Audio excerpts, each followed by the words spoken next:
എന്തായാലും നിലവിൽ ഇന്ത്യ-പാകിസ്ഥാൻ സംഘർഷ സാധ്യത കണക്കിലെടുത്ത് കേന്ദ്ര സർക്കാർ വിവിധ സംസ്ഥാനങ്ങൾക്ക് മുന്നറിയിപ്പ് നൽകിയിരിക്കുകയാണ്.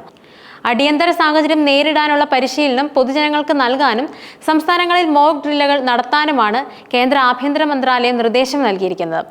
വ്യോമാക്രമണ മുന്നറിയിപ്പ് സൈറണുകൾ ആഭ്യന്തര മന്ത്രാലയത്തിൽ സ്ഥാപിക്കാനാണ് പ്രധാന നിർദ്ദേശം. ആക്രമണം ഉണ്ടാകുന്ന പക്ഷം സ്വയം രക്ഷ ഉറപ്പുവരുത്തുന്നതിനായി പൊതുജനങ്ങളും വിദ്യാർത്ഥികളും ഉൾപ്പെടെ സ്വീകരിക്കേണ്ട നടപടികളെക്കുറിച്ചും അവർക്ക് പരിശീലനം നൽകണം.